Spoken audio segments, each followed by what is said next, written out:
Hello mga ginoong mangangalakal at mamumuhunan. Kasama mo ang Proyekto System, Guru Markets. Magsimula tayo sa ilang buod ng impormasyon tungkol sa kumpanya. Kung ikaw ay interesado, maaari mong ihinto. Iminumungkahi naming tingnan ang bawat indicator ng organisasyong pinag-uusapan ng mas detalyado. Ngayon ay ihahambing namin sa iyo ang mga pangunahing tagapagpahiwatig ng kumpanya. Tesla Inc. Ticker, NIALA. Ang pagsusuring ito ay batay sa data mula noong Hunyo 4, 2025. Ayon sa klasifikasyon Guru Markets, kumpanya Tesla Inc. nabibilang sa subkategory Electric, 53 organisasyon ang lumahok sa paghahambing. Ito ay napakakinatawan. Resulta para sa kumpanyang pinag-aralan, 4 sa 0 puntos. Average na score para sa subkategory, 3.6 puntos. Kung titignan mo ito ng malawak, sa loob ng buong merkado sa amin sa pangkalahatan, makikita na ang average na marka para sa buong merkado sa kabuuan ay 1.8 puntos. Laban sa score na 4 para sa Tesla Inc. Paghahambing ng paggalaw ng presyo ng mga pagbabahagi ng isang kumpanya Tesla Inc. at mga subkategory na kumpanya. Makikita natin na sa nakalipas na 12 buwan ang shares ng kumpanya Tesla Inc. nagpakita ng dynamics na 72.5%.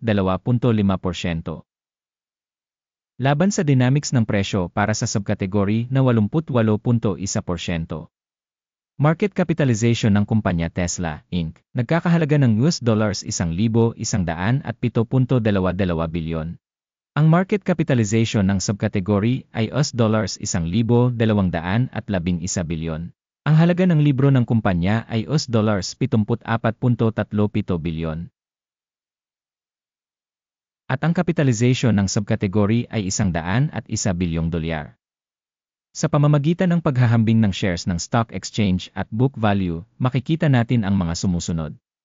Ibahagi Tesla Inc. sa subkategory sa kaso ng market value assessment ay 71.3%. Ang capitalization ng halaga ng libro ay 73.67%. Pagsusuri ng bahagi ng kumpanya sa market at capitalization ng balance sheet ng subkategory, masama, -1 puntos. Ang mga pananagutan sa pananalapi ng organisasyong nasa ilalim ng pag-aaral ay nagkakahalaga ng $13.385 bilyon. Ang mga pananagutan sa pananalapi sa pag-capitalize ng balance sheet ay bumubuo ng 18% ng kapital. Rating ng antas ng utang ng kumpanya, mabuti, 1 puntos. Ang market value to profit ratio ng kumpanya ay 173.7, na may average para sa subkategory na 0. Ang ratio ng presyo sa kita ng kumpanya kumpara sa mga kumpanya sa subkategory ay napakahusay, 2 puntos. Ang tubo sa huling 12 buwan ay $6,367 milyon. Ang mga pasulong na kita para sa susunod na 12 buwan ay pansamantalang tinatantya sa $9,548 milyon. Pagtatasa ng mga tagapagpahiwatig ng inaasahang kita sa hinaharap kumpara sa subkategory, mabuti, 0.5 puntos. Ang ratio ng presyo sa kita ng kumpanya ay 11.6. Ang average sa subkategory ay 7.7. Pagsusuri ng presyo ng merkado sa mga tagapagpahiwatig ng ratio ng kita kumpara sa mga tagapagpahiwatig sa subkategory, tolet, -0.5 puntos. Ang kita sa huling 12 buwan ay $75.710 milyon. Ang pasulong na kita para sa susunod na 12 buwan ay pansamantalang tinatantya sa $127.6 bilyon. Pagtatasa ng inaasahang tagapagpahiwatig ng benta sa hinaharap kumpara sa mga tagapagpahiwatig ng mga kumpanya sa subkategory, mabuti, 0.5 puntos.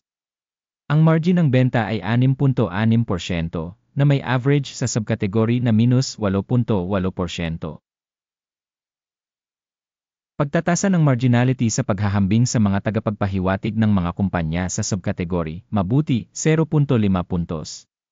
Ang bahagi ng kumpanya sa bilang ng mga empleyado sa subkategory ay 45.046%.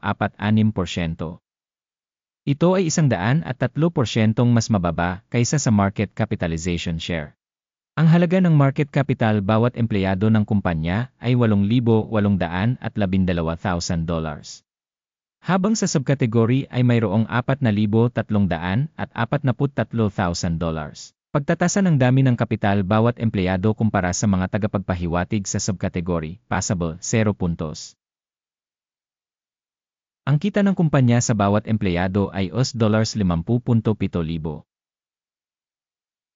Na may average para sa subkategory, minus $49,700. Pagsusuri ng kita sa bawat empleyado kumpara sa mga tagapagpahiwatig ng mga kumpanya sa subkategory, mabuti, 0.5 puntos. Ang dami ng mga benta sa bawat empleyado ng organisasyon ay $762,000. Sa subkategory na $563,000. Pagsusuri ng dami ng benta sa bawat individual na empleyado ng kumpanya kumpara sa mga tagapagpahiwatig ng mga kumpanya sa subkategory, mabuti, 0.5 puntos. Ang dami ng maikling transaksyon ay tumutugma sa 3% na may average para sa subkategory na 3.6%.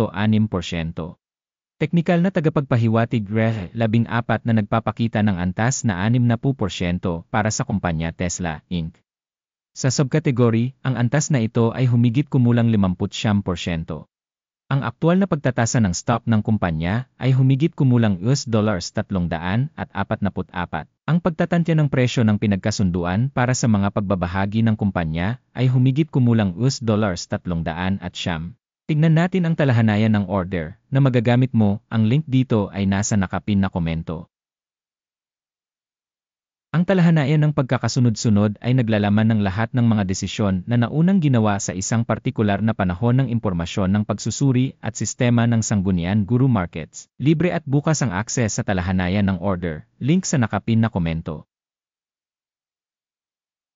Batay sa pagsusuri ng mga pagbabahagi Tesla, Inc. Impormasyon at sanggunian na sistema ng pagtatasa Guru Markets, ang sumusunod na desisyon ay ginawa. Huwag magbukas ng order dahil ang video na ito ay isang pagsusuri. Maraming salamat sa lahat sa panonood ng video na ito at sa paggamit ng Information and Help System, Guru Markets.